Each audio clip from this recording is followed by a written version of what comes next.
Subscribe करें और bell दबाएं ताकि कोई खबर रह न जाए।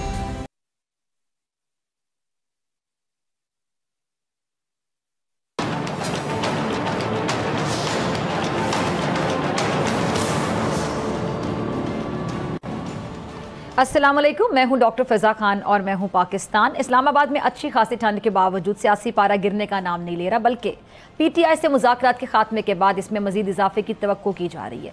तब्दीली की ख़्वाह पाकिस्तान तहरीक इंसाफ में गुज़िश्ता दिनों होने वाली तंजीमी तब्दीलियों के बाद कहा जा रहा है कि हार्ड कोर जाने जाने वाले जुनैद अकबर खान की सदारत में KPK की पीटीआई हुकूमत को नाको चने चबा देगी। नई जिम्मेदारी संभालने के बाद जुनैद अकबर खान पार्टी कारकुनों को मुतहरिक करते हुए हुकूमत को ललकारते फिर रहे हैं और एहतजाज का प्लान बता रहे हैं कि जी कहाँ कहाँ सड़कें बंद की जाएंगी और किन मकामात पर धरने दिए हैं। और 8 फरवरी के हवाले से पाकिस्तान तहरीक इंसाफ सवाबी में आपको पता है एक बड़ा पावर शो करने जा रही है, उस हवाले से ये बात हो रही है। और ये जो शो है जुनैद अकबर खान के लिए शायद टेस्ट केस भी है जो होम्योपैथिक क़यादत को एक तरफ करने का ऐलान कर चुके हैं। अब दूसरी जानिब हुकूमत भी वकला का सामना करने की तैयारी कर रही है, जो दीगर हाई कोर्ट से जजों के तबादलों पर बरहम है। वकला और बार एसोसिएशन जो हैं उन्होंने मैदान संभाल ली है और बार एसोसिएशन का कहना यह है कि जजिस के हालिया तबादले अदलिया में तकसीम और बदनीयती पर मबनी है, जिसकी भरपूर मुखालफत भी करेंगे। और वकला ने कल 11 बजे मुल्क की कन्वेंशन मुनक्किद करने का ऐलान भी किया है। अच्छा, जो चीफ जस्टिस पाकिस्तान है उन्होंने इन तबादलों को बड़ा खुश आइंद करार दिया है। अब ये तबादले खुश आइंद हैं या फिर परेशान कौन है, लेकिन हुकूमत के लिए मुश्किलात यकीनी तौर पर पहले से बढ़ चुकी हैं। अब ऐसे वक्त में सियासी जो हिद्दत है उसमें शिद्दत आ रही है, जब KPK और बलोचिस्तान में दहशत गर्दों के खिलाफ कार्रवाइयों में तेज़ी आ गई है। बलोचिस्तान में सूरत हाल ज़्यादा मखदूश है, जहाँ गुज़श्ता दिनों दहशत गर्द तंजीम BLA से लड़ते हुए सिक्योरिटी फोर्सेस के 18 जवान शहीद हुए। आज वज़ीर आज़म शहबाज शरीफ साहब भी कोयटा पहुँचे, जहाँ उन्होंने ज़ख्मी होने वाले सिक्योरिटी एहलकारों की इयादत की और खिराज तहसीन पेश किया। एक तरफ अमन अमान की मखदूस सूरत हाल और दूसरी जानिब सियासी दर्जा हरारत में इजाफा और फिर वकला का भी मैदान में आ जाना। मुआशी चैलेंजेस का सामना करने वाली हुकूमत के लिए चैलेंजेस मजीद बढ़ गए हैं और ऐसे वक्त में बढ़े हैं जब उसके इत्तेहादी भी उससे शाकी हैं। इस सारी सूरत हाल पर बात करने के लिए मेरे साथ आज मौजूद हैं पाकिस्तान पीपल्स पार्टी के सीनियर रहनुमा और गवर्नर KPK फैसल करीम कुंडी साहब। बहुत शुक्रिया कुंडी साहब वक्त देने के लिए, ज्वाइन करने के लिए। कुंडी साहब, वज़ीर आला सिंध जो हैं उन्होंने आज कौमी असम्बली में कहा है कि IMF ने हमें बाकायदा बंद गली में खड़ा कर दिया है। अच्छा, विफाक से भी खूब शिकायत की हैं।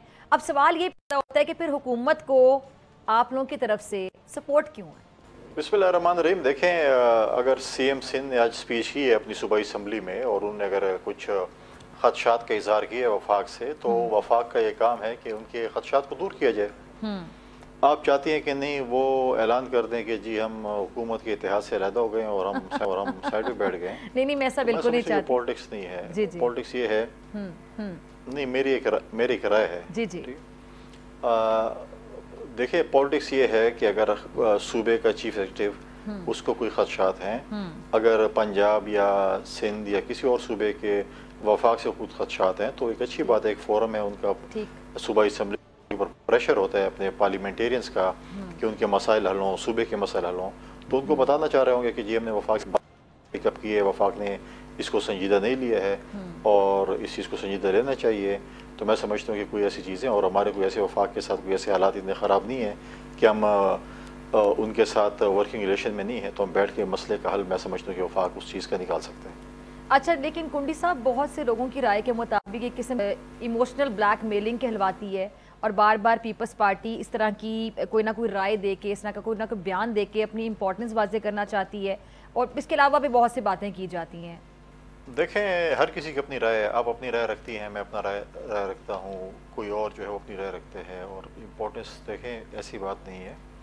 एक पाकिस्तान पीपल्स पार्टी और PMLN के दरमियान एक मुआहदा हुआ था जब हुकूमत साजी हो रही थी और उस पर कोई हमारे जो है वो इश्यूज डिस्कस हुए थे, जिस पे कुछ कमिटमेंट्स हुई थी और उसी हवाले से जो है वो बार बार जो है वो हमने याद दहानी कराई अपने जो है वो इत्तेहादी को और अपने जो प्राइम मिनिस्टर हैं और उनकी कमेटी को कि कमिटमेंट्स हुई थी और चाहिए ये कि वो ऑनर हो जाने चाहिए, क्योंकि इसमें काफ़ी टाइम गुजर गया है, क्योंकि अब जो है तकरीबन साल होने को है और कमिटमेंट्स ऑनर नहीं हुई। तो हमारे पार्टी के लीडरान, हमारे पार्टी के वर्कर्स भी क्वेश्चंस करते हैं कि ये आपने कोई इत्तेहाद किया है, उसमें कोई चीज़ें आपने की होंगी, कोई डिमांड्स रखी होंगी, कोई अपने अपने लोगों के लिए कुछ वो किया होगा।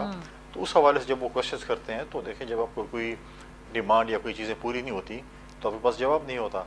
तो लिहाजा इस चीज़ को डेफिनेटली जो है उसको देखना पड़ता है, और इसमें हम कोई इम्पोर्टेंस नहीं बढ़ा रहे, बल्कि हम उनको याद दहानी करा रहे हैं। अगर बात ये होती कि उन्होंने कोई कमिटमेंट ऑनर की होती तो डेफिनेटली PMLN या प्राइम मिनिस्टर के तर्जुमान ये बता देते, उनकी कमेटी के सरबराह ये बता देते कि जी हमने तो ये इनकी जो ये कमिटमेंट्स ऑनर कर चुके हैं, ये रह रही हैं, ये भी हम कर लेंगे। लेकिन वहाँ से कोई ऐसी चीज़ें नहीं आ रही जिस पे कहा हो कि जी हमने कोई कमिटमेंट इनकी ऑनर कर ली है और कुछ रह रही हैं। तो लिहाजा हम कोई इंपॉर्टेंस नहीं बढ़ा रहे, हमें अपनी इंपॉर्टेंस बढ़ाने का शौक़ नहीं है। और अगर हम अपनी इंपॉर्टेंस बढ़ाते तो हमारे पास बहुत से और भी सो कॉल्ड पॉलिटिकल ब्लैकमेलिंग हरबे थे, लेकिन हम पॉलिटिकल ब्लैकमेलिंग में बिलीव नहीं करते। यानी आपने कहा है कि सो कॉल्ड बहुत ज़्यादा पॉलिटिकल ब्लैकमेलिंग के हरबे थे, इस पर यानी आप लोगों ने गौर किया, लेकिन आप लोगों ने कहा हम इम्प्लीमेंट नहीं कर रहे क्योंकि हम बिलीव नहीं करते, हम यकीन नहीं रखते इस बात। हमने कभी पॉलिटिकल ब्लैकमेलिंग में बिलीव नहीं किया। हमने कभी भी ऐसी बातें नहीं की कि जी हम जाके जो है वो ब्लैकमेलिंग करें और चीज़ें। ठीक है। अच्छा, आपने कमिटमेंट्स के हवाले से बात की कि गवर्नमेंट को आप याद दहानी करवाते हैं, ठीक है, आपका पूरा राइट है, और इसमें भी कोई दो राय नहीं है कि पीपल्स पार्टी की वजह से नून लीग हुकूमत में अगर आप लोग बैकफुट पे चले जाते हैं तो फिर नून लीग की क्या स्टैंडिंग होगी, हुकूमत की क्या स्टैंडिंग होगी, नून लीग को भी पता है अच्छी तरीके से, आपको भी पता है। मेरे ख्याल से इंपॉर्टेंस बताने की जरूरत होनी नहीं चाहिए, उनको खुद भी एहसास है। तो कमिटमेंट्स के लिए जो पूरी नहीं की जाती है उसके लिए आप कितना टाइम देंगे मजीद हुकूमत को? क्योंकि पहले जो गिले शिकवे थे, अब ये मामला जब जिस तरह बॉडी लैंग्वेज बिलावल साहब की देख लें, आपके जितने भी सीनियर आप समेत जितने भी रहनुमा है, अब वो गिले शिकवे से आगे का मामला दिखाई देता है। खासतौर पे आप जिस तरह आप तो केपी की हुकूमत को बड़े आड़े हाथों लेते हैं, ईंट का जवाब पत्थर से दे देते हैं, लेकिन पंजाब में जो आपके गवर्नर हैं उनके भी अक्सर गिले शिकवे सामने आते रहते हैं। देखिए, पंजाब की गवर्नर और CM की सिचुएशन कुछ और है और केपी के कुछ और है। केपी में हमारी पोजीशन की जमात हुकूमत है और पंजाब में हम समझते हैं कि हमारी इत्तेहादी हुकूमत है, जिसमें हम उनके इत्तेहादी मीन्स के उनके सपोर्टर्स हैं। और इसमें जो है वो एक ऐसे गिले मैं समझता हूँ कि वो भी हल होने चाहिए। पंजाब के इशूज़ हैं, सिंध के इशूज़ हैं, केपी के भी इशूज़ हैं, तो वो हल होने चाहिए। लिहाजा चीज़ें जो कब तक करेंगे ये तो मेरे हाथ में नहीं है। पाकिस्तान पीपल्स पार्टी की सेंट्रल एग्जीक्यूटिव कमेटी ने इसको फैसला करना है, उनकी पार्टी की हमारी पार्टी की लीडरशिप ने करना है, हमारी पार्टी की जो कोर कमेटी उन्होंने फैसला करना है। तो पहले भी फैसले जो पार्टी की लीडरशिप के और CC के प्लेटफॉर्म से हुए थे, अभी भी वही करेंगे। तो उसमें मैं तो कोई डेट नहीं दे सकता कि कब तक इंतज़ार करेंगे, कब तक नहीं करेंगे, लेकिन अब देखते हैं कि नेक्स्ट जो CC की मीटिंग है उसमें क्या फैसला करें। लेकिन अगर देखा जाए कुंडी साहब, तो गवर्नर दोनों जगहों पे ऑपोजिशन का किरदार अदा करते हुए दिखाई दे रहे हैं। हालात हैं, जो भी वजूहात हैं, देखें केपी में तो देखें कोई बिल्कुल ही सिचुएशन डिफरेंट है ना। मैंने आपको बताया कि PTI की वहाँ पर हुकूमत है और जो वहाँ पे करतूत PTI की वो आप सबके सामने हैं। पंजाब में जो है वो PMLN की हुकूमत है, हम उनके साथ इत्तेहादी हैं। और अगर वो समझते हैं गवर्नर के कुछ ऐसे इशूज़ हैं जो कि ठीक करने के हैं या उस पर कोई इशूज़ हैं, तो मैं समझता हूँ कि वो बेहतर जानते हैं। मुझे पंजाब की ग्राउंड रियलिटी इतने नहीं पता जितना उनको पता होगा। तो वो जब अपना पॉइंट ऑफ व्यू अगर देते होंगे तो उनको सारी चीज़ों का वहाँ पर पता होगा कि चीज़ें हो रही हैं, लिहाजा वो बेहतर एक पोजीशन में बताने की, तो लिहाजा उनको ज़्यादा पता होगा। अच्छा, ये जो अली अमीन गंडापुर साहब से ये जो सूबाई क़यादत पार्टी की वापस ले ली गई है, आपके मुताबिक ये बेहतरीन फैसला है? फिर जुनेद अकबर साहब जो है उनका स्टेटस आप क्या देखते हैं? बड़ी जारहाना पोजीशन लेके उन्होंने अपनी एंट्री दी और वो बड़ा वो जारहाना किस्म के बयानात भी दे रहे हैं। देखें, आपको याद होगा ये आपके प्रोग्राम में मैंने शायद बात की है, यानी कि मैंने TV प्रोग्राम में कम से कम बात की है कि जिस दिन PTI को पता चला कि हमारे अंदर मीर जाफ़र और मीर सादिक कौन था, तो उनको फिर चीज़ों का एहसास होगा और कोई चीज़ें चेंज होगी। और मैंने पहले भी कहा था कि इन्होंने मीर सादिक और मीर जाफ़र का किरदार अपनी पार्टी के अंदर जो है अदा किया है। और अभी जो मैं समझता हूँ कि अली अमीन गंडापुर साहब की बात कर रहे हैं, बुशरा बीबी की पेशावर का विजिट, जी आपने सवाल ही उनके ऊपर किया था। जी, मैंने जुनेद साहब का भी नाम लिया ना, जुनेद अकबर साहब, उस पर भी आ रहा हूँ। देखें, जब उनको ये बुशरा बीबी पेशावर आई, उन्होंने जो ग्राउंड रियलिटी देखी कि यहाँ पर तो जुमा बाजार लगा हुआ है और उन्होंने अपनी मार्केट लगा ली, यहाँ पर पैरेलल दूसरी मार्केट चल रही थी। और आप जब देखें कि चोर चोरी करते हुए तो इकट्ठे होते हैं, लेकिन जब माल तकसीम करते हैं उससे फिर लड़ाई होती है। तो लिहाजा उन्होंने जब देखा और जुनेद अकबर को उन्होंने फिर आके रिप्लेस किया, और पार्टी का अंदरूनी मसला था उन्होंने जिसको बनाया, चाहे वो जुनैद अकबर को बनाते चाहे बनाया है, चाहे किसी और को बनाते हैं, तो उन्होंने बनाया। लेकिन जुनैद अकबर और ये ग्रुप ऐसे समझा जाता है पीटीआई में कि इनके साथ बड़ी माजी में ज़्यादतियाँ शायद हुई हों या चीज़ें हुई हों, उस वजह से उनको बनाया गया और टोटली शिफ्ट किया, यानी माजी की ज़्यादतियों का अजाला किया गया है। सुना है कि अब सीएम जो है वो सिर्फ जो है एक डमी रहेंगे और उनके ऊपर एक डिफेक्टो कमेटी आएगी जो कि सारी हुकूमत उनकी चलाएगी और सीएम से सारे तकरीबन इख्तियारात बकौल किसी के ले लिए गए हैं। अब देखते हैं कि वो कमेटी या कब इनके ऊपर आकर बरा जमान होती है। अच्छा, तो कुंडी साहब ये कमेटी ऊपर आएगी या फिर वो एक डमी का किरदार अदा करेंगे या डायरेक्टली उनसे वजारत भी वापस ली जा सकती है, वजारत आला की कुर्सी? देखो, ये तो पीटीआई का अंदरूनी मामला था, ये तो मेरा मामला नहीं है कि मैं उनसे ले सकता हूँ। ये पीटीआई ने अगर चेंज लाना है तो वो किसी को भी ला सकते हैं, एनी टाइम भी ला सकते हैं। सर, आप उस सूबे के गवर्नर हैं और आप मध्य मुकाबिल ही रहते हैं, अलीमीन गंडापुर साहब के, तो मेरे ख्याल से उनके बारे में सबसे ज़्यादा खबर आपको ही होती होगी। आपको ज़्यादा नहीं चाहिए क्योंकि फैसले जो है वो पिंडी अडियाला जेल में ही ज़्यादा होते हैं, तो आप ही बताएं कि क्या चीज़ है। और ये तो मुझे नहीं पता क्या वो है, लेकिन गालिबन शायद उनको एक आखिरी अल्टीमेटम शायद दिया गया हो, मुझे नहीं पता। लेकिन जब एक प्रोविंशियल प्रेसिडेंट चेंज हो गया, उनसे ले ली गई हो और अभी जो है उनके ऊपर एक ऐसी कमेटी जिसको इन्होंने इग्नोर किया था और सुना गया कि शायद उनको इलेक्शन भी इन्होंने हरवाए थे मिली भगत के साथ, तो उनको अगर लाएंगे एज एडवाइज़र या कोई मिनिस्टर भी आ जाए तो डेफिनेटली पॉलिटिक्स के अंदर, पार्टी के अंदर भी जो है वो ग्रुपबंदियाँ चीज़ें होती हैं, तो अब देखते हैं किस तरीके से उसको डील करते हैं। अच्छा, आपने अडियाला का जिक्र किया, वहाँ से ख़त भी लिखा गया है आर्मी चीफ को, वो ख़त है जिसमें फ्रॉड, इलेक्शन, 26वीं तरमीम, जो आइनी कानून की हुक्मरानी और अदलिया के मुतासर होने पर, तो आपको लगता है कि इस ख़त की कोई तुक बनती थी या फिर इस्टेब्लिशमेंट को डायरेक्टली एंगेज करने के मुतरादिफ है, कोशिश की गई है? कोशिश कर रहे हैं कि ख़त पहुँच जाए और उसके ज़रिए हमारा हाथ भी पहुँच जाए और किसी के पाँव पड़ जाए और एनआरओ ले लें। मुझे नहीं लगता कि उनको एनआरओ मिल जाए। वो कहते हैं हमें एनआरओ चाहिए ही नहीं। ये तो आप कह रही है ना, उनसे तो पूछे ना। नहीं, वो आके बयान तो ये देते हैं ना, पीटीआई वाले अपना मौक़िफ़ ये देते हैं, उनकी पार्टी में से जिससे भी बात हो, कहते हैं हमें तो एनआरओ नहीं चाहिए, बल्कि वो तो यहाँ तक कह देते हैं कि हमें एनआरओ पेश किया जा रहा है, एनआरओ दिया जा रहा है, हम नहीं ले रहे। देखें, ये पीटीआई वाले महमूद खान जगजी से क्या करते थे, मौलाना फजल रहमान को कौन कौन से लकबाज से जो है वो पुकारते थे, एनआरओ नहीं देंगे, बहुत सी चीज़ें ऐसी थी। आज महमूद खान जगजी और मौलाना फजल रहमान के सियासी मसीहा बन चुके हैं। आज कोई ऐसा एवरेज दिन नहीं जाता जो मौलाना फजल रहमान के पाँव न पड़ें कि हमें इस गर्दाब से आप निकालें। आज तो मौलाना फजल रहमान के पीछे नमाज़ें पढ़ना भी जो है वो उनके लिए वाजिब हो चुकी हैं। जिनको मौलाना नहीं कराना चाहते थे, जिनके पीछे नमाज़ें नहीं होती थी, अब तो वहाँ पर बैठ के नफलें भी पढ़ रहे होते हैं, सब कुछ कर रहे होते हैं। तो उनकी बातों से आप क्या कहें ना, वो उन्होंने मज़ाकरात इसीलिए किया था और चीज़ इसीलिए कर रहे हैं कि मैं एनआरओ के लिए जो है वो किस किस का दरवाज़ा नहीं खटखटा रहे हैं, किस किस से पाँव नहीं पड़ रहे हैं। इनका वाहिद मकसद ये है कि एनआरओ मिले। वरना देखें, अदालतें हैं, अदालतों में जाएं, अगर इनके बानी चेयरमैन ने कोई करतूत बुरे नहीं किए तो उनको ज़मानत हो जाएगी। अगर उनके करतूत बुरे हैं तो फिर उनको अपने करतूतों की सज़ा भुगतनी होगी। ठीक है जी। अच्छा, ये गवर्नर राज के हवाले से आप बड़ा इंदिया देते रहे थे पहले कि जी गवर्नर राज लग सकता है, जिसको एक तड़ी कहा जाता था आपके मुखालिफिन की जानिब से।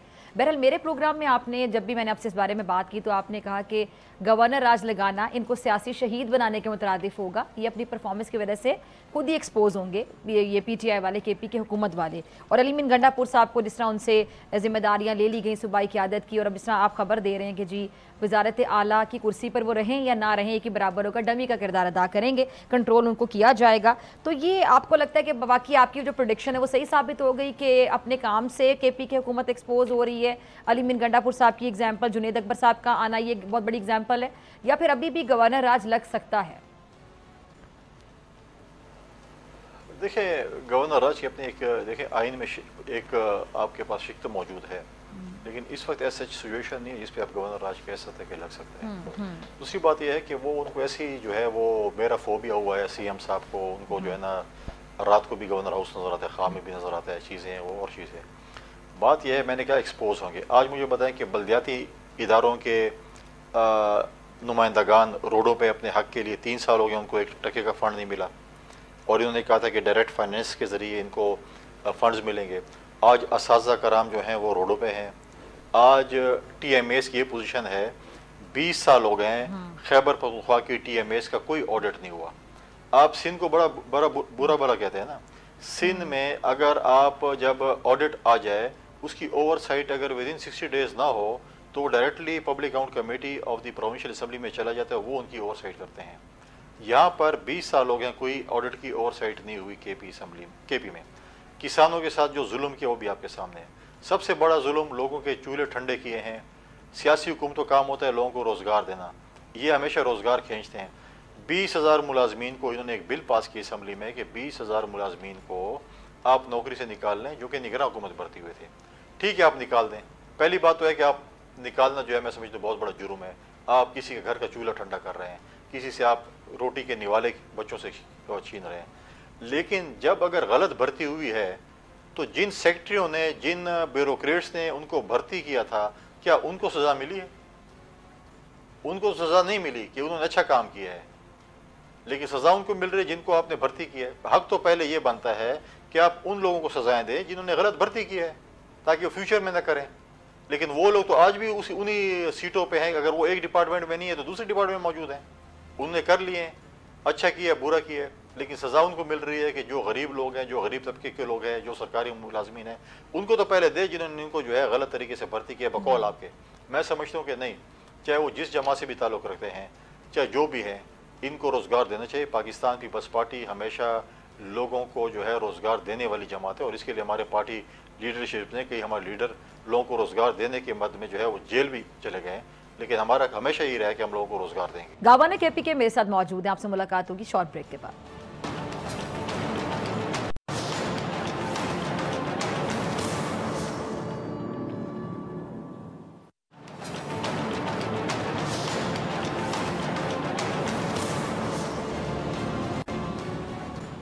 वेलकम बैक नाज़रीन। गवर्नर KP के फैसल करीम कुंडी साहब मेरे साथ मौजूद हैं। एक बार फिर से बहुत शुक्रिया कुंडी साहब वक्त देने के लिए। अच्छा कुंडी साहब, KP की हुकूमत आपके बारे में कह रही है कि जी आप दस्तूरी तौर पे जो आपका एक किरदार है उससे बाहर निकल कर बड़े सियासी तौर पर मुतहरिक नज़र आते हैं, अपने किरदार से बाहर निकले हुए हैं। APC के हवाले से अगर बात की जाए और अभी जो अमन कॉन्फ्रेंस है उसके लिए बड़े मुतहरिक हैं, तो ये काम जिस मनसब पर आप फायज़ हैं गवर्नर KP के, ये आपका काम नहीं तो गवर्नमेंट का काम है, यहाँ पर तनकीद की जा रही है।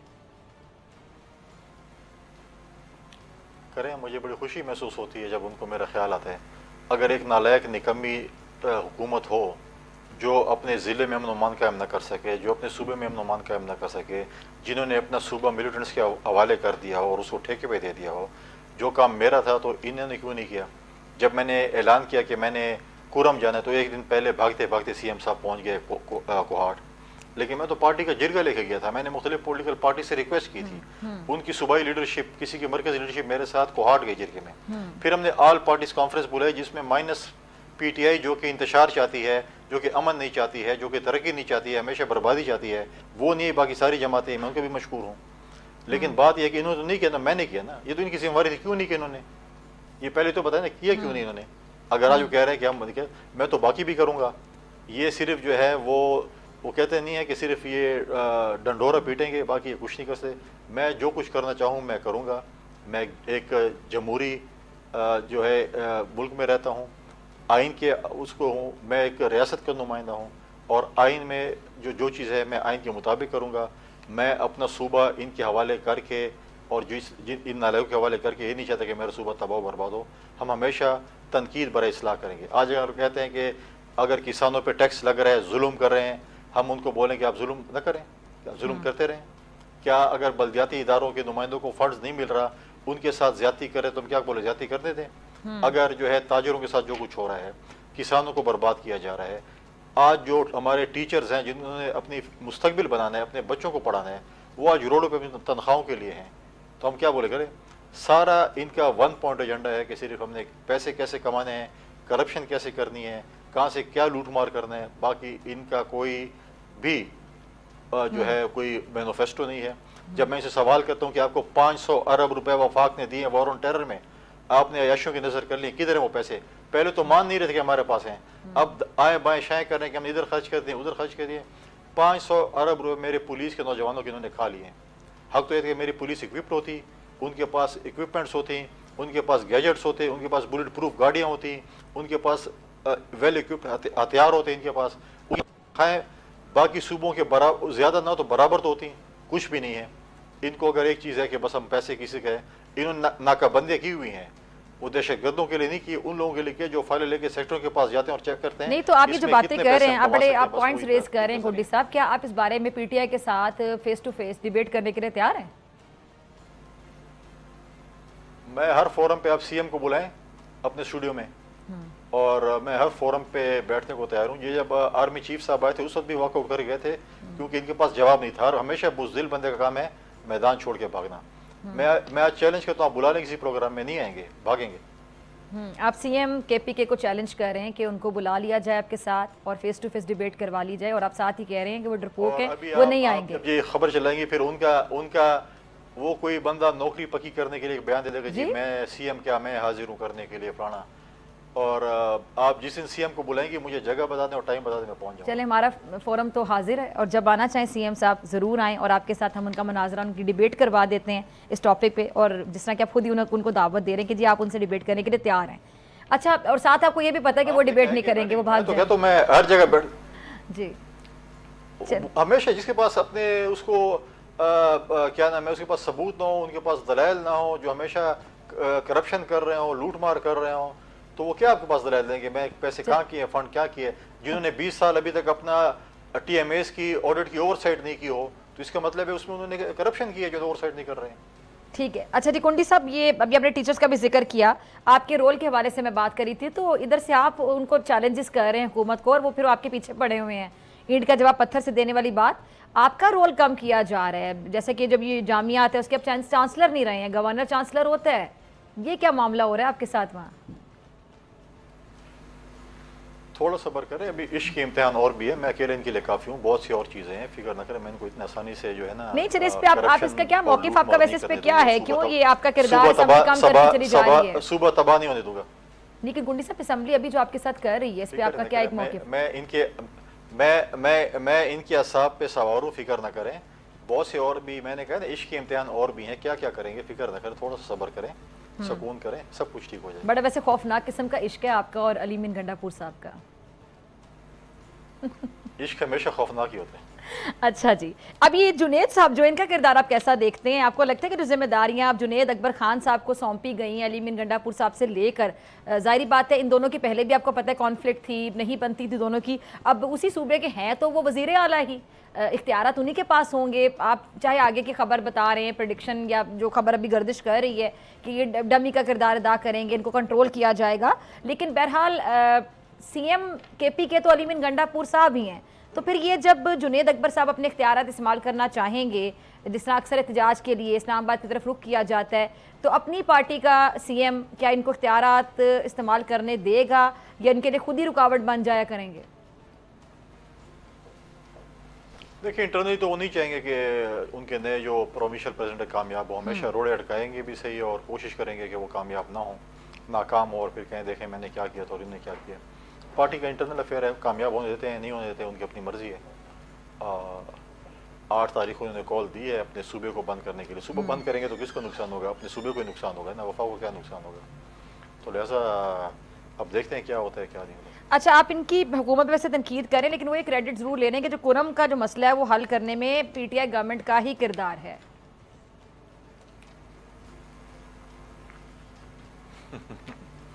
मैं ऐसे स्टेटमेंट कोई नहीं देना चाहता जिसमें कुरम के अमन के ऊपर कोई दाग आए।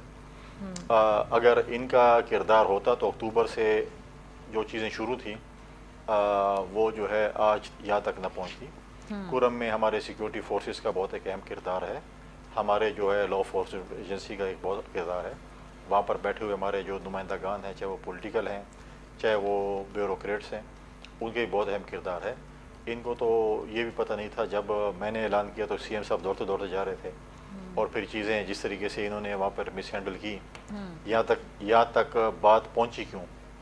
अगर अक्टूबर में एक इशू था जो ज़मीन का तनाज़ा था और फिर सेक्रेटेरिएट बना और आज यहाँ तक पहुँचा, और वहाँ पर इतने ज़्यादा बंकर्स बन गए और मोर्चे बन गए, कहाँ पर थी हुकूमत उस वक्त? कहाँ पर सोई हुई थी? आप ज़रा बनाएं ना अपने इलाकों में, ज़रा मोर्चे भी बनाए और बंकर बनाए, देखें आपको पुलिस छोड़ती है कि नहीं छोड़ती है। तो उस वक्त हुकूमत कहाँ पर थी। आज अगर वो कहते हैं कि हमने क्रेडिट ले रहे हैं तो सीएम साहब अपने ज़िले में अमन बहाली के लिए क्रेडिट ले लें।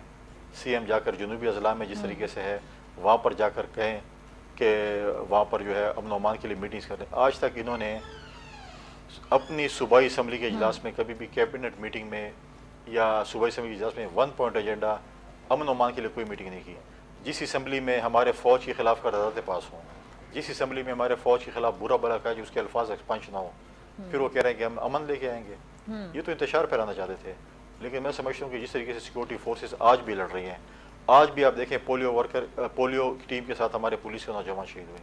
आपने कभी किसी वज़ीर आला को देखा है कि कभी किसी शहीद के घर जाके उन्होंने दुआ की हो कि आप लोगों ने जंग लड़ी और आप शहीद हुए हैं, चाहे वो फौजी थे या पुलिस से, किसी घर जाकर उसने दुआ मांगी हो कि हम आपके बच्चों के साथ खड़े हैं, हम आपके साथ खड़े हैं।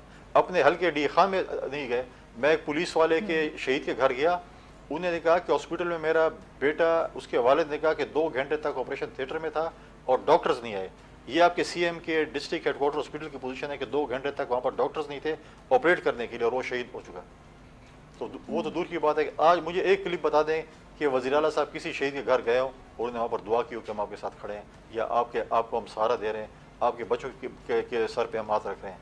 एक बता दें मुझे मिसाल, फिर मैं वो होंगे बाकी वो वहाँ अमन अमान के लिए हमारे सिक्योरिटी फोर्स के साथ ये खड़े थे। ठीक है जी। अच्छा, ये जो इन सादे पोलियो मुहिम की आज जो पहला दिन था और पहले दिन हमने देखा कि पोलियो टीम को निशाना बनाया गया और ऐसे वाकयात पहली बार नहीं हुए। ये बहुत देर से ये जंग लड़ी जा रही है और इनकी सिक्योरिटी पे जो मामूर सिपाही था वो भी शहीद हुआ है। तो फिर दोबारा से ये बड़ा एक थ्रेट है, सिचुएशन को क्यों नहीं कंट्रोल कर पा रहे हम इतने अरसे से? देखिए, इसके ऊपर मेरा अपना ज़ाती ख्याल है, मैं भी वो एक राय है मेरी, मैं गलत हो सकता हूँ कि हम इसके ऊपर जो है इस मुहिम के ऊपर दोबारा से एक रिवाइज करना पड़ेगा इस चीज़ को कि हम इस मुहिम को किस तरीके से कर सकते हैं जहाँ पर वनरेबिलिटी कम हो, जहाँ पर ये चीज़ें कम हो। देखें, अगर एक टीम जा रही है उनके साथ पुलिस वाले तो दूर से वनरेबल हैं कि यार ये पोलियो की टीम है और ये ऐसा से कोई ऐसी हमें एक चीज़ क्या अवेयरनेस कर सकते हैं, फॉर्मूला अडॉप्ट करना पड़ेगा, क्योंकि ये वाकया तो बहुत पुराने चले आ रहे हैं। इसके लिए क्या करें? सिक्योरिटी मतलब निशाना बनाया जाता है पोलियो टीम्स को, उन बेचारे वर्कर्स का क्या कसूर होता है जो भीड़ चढ़ जाते हैं? कोई कसूर नहीं होता, पुलिस का कोई कसूर नहीं है, नौजवान शहीद हो रहे हैं। इसमें ऐसी चीज़ हो सकती है कि हम कोई ऐसा चीज़ करें कि इसमें हम ख़वातीन को सिर्फ दावत दें कि वो रूरल हेल्थ सेंटर हो, BHUs हों या कोई ऐसे सेंटर्स हों, वहाँ पर खुद आएँ, बच्चों के साथ आएँ और उनको ड्रॉप्स पिलाए जाए। क्योंकि अगर ऐसी टीमें घूम रही हैं उनके साथ पुलिस है तो बिल्कुल दूर से पता चलता है कि ये पोलियो की टीम है। लेकिन ख़वातीन अगर बाज़ार जा रही हैं, स्कूल जा रही हैं, बच्चों के साथ जा रही हैं, किसी फंक्शन में जा रही हैं या हॉस्पिटल्स जा रही हैं, तो उसमें कोई पता नहीं चलता कि किधर जा रही है। तो लिहाजा इसमें अगर मैं समझता हूँ कि ऐसी चीज़ें होनी चाहिए कि हम BHUs हों, RHC हों या कोई ऐसी चीज़ हों जहाँ पर हम उनको बुलाएं और वहाँ पर उनके बच्चों को जो है वो पोलियो ड्रॉप्स पिलाएं। अच्छा, जिरगे या मुकालमे के हवाले से कुरम का जो मसला किसी तौर पे हल हुआ, जिसका क्रेडिट KP की हुकूमत फ़िलहाल ले रही है, अली बिन गंडापुर साहब के PTI का इसमें बहुत बड़ा किरदार है, इस पर आपने अपना पॉइंट क्लियर कर दिया। लेकिन मुज़ाकरात के हवाले से ये अपना किरदार अदा नहीं कर पाए, तो मुज़ाकरात काउंट जो किसी करवट नहीं बैठ सका, ये जो बैक टू बैक इनके जितने भी दौर हुए, नशिस्तें हुई, हुकूमत का मौक़िफ़ ये आता है कि जी PTI वाले संजीदा नहीं थे, जितना इनको बैठने की जल्दी थी मुज़ाकरात के टेबल पर उतनी इनको वहाँ से भागने की जल्दी थी। PTI वाले अलग से मौक़िफ़ दे रहे हैं। आपकी पार्टी चूँकि एक न्यूट्रल किरदार अदा कर रही है, गो कि आप हैं तो हुकूमत के साथ, लेकिन आप हुकूमत पर तनकीद भी करते हैं जहाँ पर हुकूमत की कोई गलत चीज़ होती है। तो इसमें आपकी एक न्यूट्रल राय क्या है कुंडी साहब कि आखिर क्या वजह है कि मुज़ाकरात काउंट किसी करवट क्यों नहीं बैठ सका? वो इसलिए नहीं बैठ सका क्योंकि उनको जब उनके बानी चेयरमैन को सजा हो गई तो वो मुज़ाकरात से उठ गए। उससे पहले वो पाँव पड़ रहे थे NRO के लिए, जैसे मैंने आपको पहले कहा, NRO मांग रहे थे, पाँव पड़ रहे थे कि NRO मिल जाए, NRO मिल जाए। NRO तो आपको मिलना नहीं है, अपने अदालतों में जाना है, अदालतों में सजाएं होनी, हमने तो सजाएं नहीं देनी आपको, या जमानतें होनी तो अदालतों से आपकी सजाएं जमानतें होनी, हमने तो नहीं करनी। और ये वो लोग थे जो कहते थे कि ये तो फॉर्म 47 पे आए हैं, इनके पास कोई इख्तियार नहीं है, हम इनके साथ हाथ नहीं मिलाना चाहते, फिर खुद फोन करते कि जल्दी जल्दी मुज़ाकरात करें, कल न करें आज करें। तो जब इनको पता चला कि इनको यहाँ से तो कुछ इनकी दाल नहीं गलनी, तो फिर कहते हैं हमने डायलॉग्स नहीं करने, मुज़ाकरात नहीं करने, ये नहीं करने। ये तो वैसी था जैसे 26वीं तरमीम में सारा ड्राफ्ट खुद ही किया और आखिर में कहा कि नहीं हम इस अपने ड्राफ्ट को ही नहीं मानते और भाग गए वहाँ से। तो बाकी आप क्या देख रहे हैं? यानी अब ये NRO, आप कहते हैं NRO मांग रहे, वो कहते हैं हमने तो कोई NRO मांगा ही नहीं, बल्कि वो एक मौके पे पेश करते हैं बड़ा एक मुनफरिद सा, वो कहते हैं कि हमें तो NRO दिया जा रहा है, हम नहीं लेने के लिए तैयार। हाँ, ये इस पे मुझे थोड़ा सा शक होता है, क्योंकि वो नहीं लेना चाहते। इस पे भी थोड़ा सा शक होता है। पहली बात तो इनको दे नहीं रहे, क्योंकि आपने देखे एक पार्टी का बानी चेयरमैन, उसको 14 साल सजा हुई हो और उसकी पार्टी ने आज तक साइकिल का कोई टायर ही ना जलाया एहतजाज के तौर पर। आपने कोई एहतजाज देखा है उनकी जो है उस पे, उसकी बानी चेयरमैन और उसकी जो बुशरा बीबी की सजा पे कोई किसी पीटीआई ने कोई एक पुरअमन एहतजाज किया हो, किसी प्रेस क्लब के बाहर एहतजाज किया हो, कोई टायर जलाए हो, कोई ऐसे एहतजाज किया हो? कोई एहतजाज नहीं। तो मतलब ये है कि यानी आप ये कहना चाह रहे हैं ढके छुपे अल्फाज में कि उनकी पार्टी को खुशी है सजा की? तो खुशी होती है, अगर एहतजाज ना करें तो फिर खुशी हो रही होगी अंदर जो है। वो मतलब है कि कोई शायद लड्डू शड्डू बांट रहे होंगे कि अच्छा जान छूट गई हमारी। कभी आपने कोई देखे पूरा मन क्यों चाहेगा कुड्डी साहब, एक मिनट यहाँ से जरा, कोई क्यों चाहेगा कि उनके लीडर से जान छूट जाए? एहतजाज ना करने की कोई और वजह भी तो हो सकती है, मतलब वो क्यों चाहेंगे वो? आप मुझे बता दे कहाँ पर आपको खबर आई होगी कहीं कहीं गाड़ी का टायर या साइकिल का टायर? मैं आपसे जानना चाह रही हूँ, आगे जाके आपका जो आपने आगे जो आपने जो अपना एक एनालिसिस दिया, मैं उस पर बात करना चाह रही हूँ। आपने कहा कि उनको खुशी हो रही होगी तभी इन्होंने एहतजाज नहीं किया कि हमारी जान छूट गई। किससे जान छूट गई? अपने लीडर से जान छूट गई, ये कहना चाह रहे हैं। पर क्यों खुशी होगी इनको, इनके लीडर से जान छूट जाए? बाहर होता शायद उनके, देखें वो जब वो बाहर होते हैं शिकायतों का कोई, हम बाहर होते हैं बताते हैं जो केपी में जिस तरीके से करप्शन हो रही है, लूट मार का बाजार गर्म है, नौकरियां बेची जा रही है, ट्रांसफर पोस्टिंग जो है वो पैसों पे हो रही है, फंड्स बेचे जा रहे हैं, क्या कुछ नहीं हो रहा, सारा कुछ जो है उसमें हो रहा है। तो ये चीज़ें जाके लोग कंप्लेंट करते, चीज़ होती है। अब तो अंदर है, किसी की मुलाकात होती है नहीं होती, लेकिन वो भी आप छोड़ दें, सजा तो हो गई ना उनके लीडर को। कोई एहतजाज मुझे बता दें कि एक एहतजाज कोई रिकॉर्ड किया हो, एक पुरअमन एहतजाज रिकॉर्ड किया हो। पंजाब के बड़े बड़े लीडर जो है वो टीवी पे आते हैं और बड़े बड़े तकरीरें भी यहाँ पर करते हैं, और वो उतने ही नजरियाती आज पीटीआई के साथ है जितने माजी में उन पार्टियों के साथ थे जिनको उन्होंने 2-4 दफा बदला था। और क्या आप मुझे बता दें कि उन्होंने कोई एहतजाज लीड किया हो? सूबे में तो इनकी हुकूमत थी, केपी में किसी प्रेस क्लब के बाहर एहतजाज किया हो, कोई रोड ब्लॉक किया हो, कोई टायर जला लिया हो, कुछ कह रहे हो कि हम हमारे साथ ज्यादती हुई है? ठीक तो है, अगर नहीं किया तो उसका अपोजिट क्या है? तो चले बाहर बैठे इनके लोग जो हैं वो तो एहतजाज नहीं कर रहे बानी चेयरमैन पीटीआई के लिए, लेकिन बानी चेयरमैन पीटीआई जो है वो जेल में बैठकर नोटिस ले रहे हैं केपीके में, सूबे में जो करप्शन हो रही है उसका, और कोई एहतसाबी कमेटी भी बनाई है। अगर मैं इसको इस तरह कहूँ कुंडी साहब कि आप तो ये बात काफ़ी देर से कह रहे थे, आपने मेरे प्रोग्राम में भी बड़ी बात ये की कि जी केपीके में करप्शन हो रही है, तो ये डायरेक्टली इनडायरेक्टली तो आपकी बात की तस्दीक नहीं हो गई? तो मैं तो पहले से कह रहा था लूट मार का बाजार गर्म है, कहते नहीं है, ये है। यानी इसका मतलब बानी चेयरमैन पीटीआई जो है बस बात पे कन्विंस हो गए, जो आप बता रहे थे कि वहाँ पे करप्शन हो रही है, इसने एहतसाबी कमेटी बना दी, इसका नोटिस लिया है।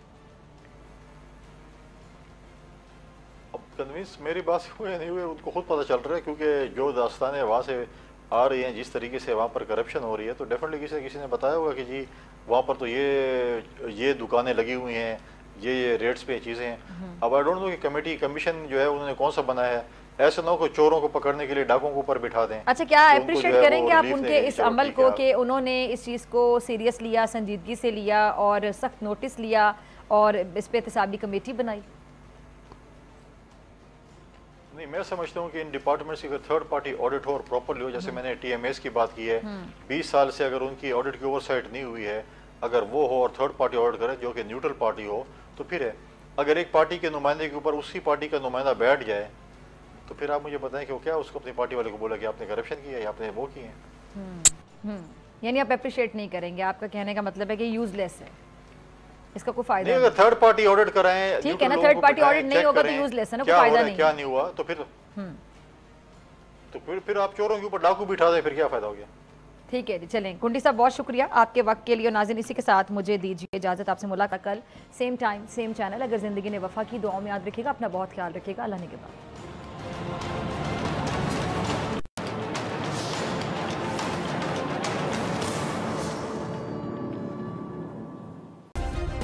सब्सक्राइब करें और बेल दबाएं ताकि कोई खबर रह न जाए।